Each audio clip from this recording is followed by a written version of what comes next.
Diceritakan Nur segera merapikan tempat tidurnya untuk hidup merantau demi menyelesaikan pendidikannya di universitas yang sudah menjadi impiannya sejak kecil, dan kini tinggal menunggu bulan demi bulan. Hanya tinggal menyelesaikan tugas terakhirnya, salah satunya adalah tugas pengabdian pada masyarakat. Orang lebih mengenalnya dengan KKN atau kuliah kerja nyata. Malam ini Ayu yaitu teman sefakultasnya baru saja membicarakan tentang rencananya bahwa ia sudah memiliki tempat yang cocok untuk pelaksanaan KKN mereka, dan Nur akan ikut dalam observasi pengenalan pada desa tersebut. Di sela Nur mempersiapkan keberangkatannya malam ini, ia teringat harus segera memberitahu temanya yang lain tentang observasi ini, karena ia tahu bahwa KKN program mereka harus diselesaikan bersama-sama.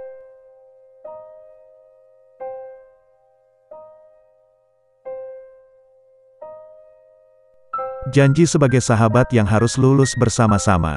Detik demi detik berputar tanpa terasa malam telah tiba. Nur melihat sebuah mobil kijang mendekat.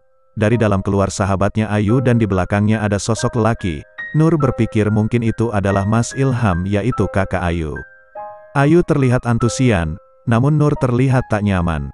Banyak hal yang membuat Nur bimbang, salah satunya tentang lokasi dan sebagainya. Sejujurnya ini kali pertama Nur pergi ke arah wetan atau timur. Sebagai perempuan yang lahir di daerah kulon atau barat, ia sudah seringkali mendengar rumor tentang arah wetan, dan salah satunya kemistisannya. Mistis bukan hal yang baru bagi Nur, bahkan ia sudah kenyang dengan berbagai pengalaman akan hal itu. Saat menempuh pendidikannya sebagai santriwati, ia mengabaikan perasaan tidak bisa dilakukan secara kebetulan semata, dan malam ini belum pernah Nur merasa setidak enak ini.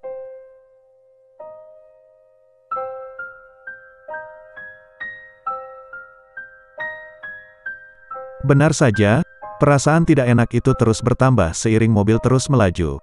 Salah satu pertanda buruk itu adalah ketika sebelum memasuki kota J yang dimana tujuannya kota B, Nur melihat kakek-kakek yang meminta uang di persimpangan. Ia seakan melihat Nur dan tatapannya prihatin. Bukan hanya itu saja, si kakek mengelengkan kepalanya seolah memberikan tanda pada Nur yang ada di dalam mobil untuk mengurungkan niatnya. Namun Nur tidak bisa mengambil spekulasi apapun. Ada temanya yang lain yang menunggu kabar baik dari observasi hari ini. Hujan tiba-tiba turun, tanpa terasa 4 jam lebih perjalanan ini ditempuh. Mobil berhenti di sebuah tempat rest area yang sepi sebelum akhirnya melanjutkan perjalanan. Nur melihat hutan gelap yang memanggil-manggil namanya. Nur tidak berkomentar, ia hanya berdiri di samping mobil yang berhenti di tepi jalan hutan ini, sebuah hutan yang sudah dikenal oleh semua orang Jawa Timur.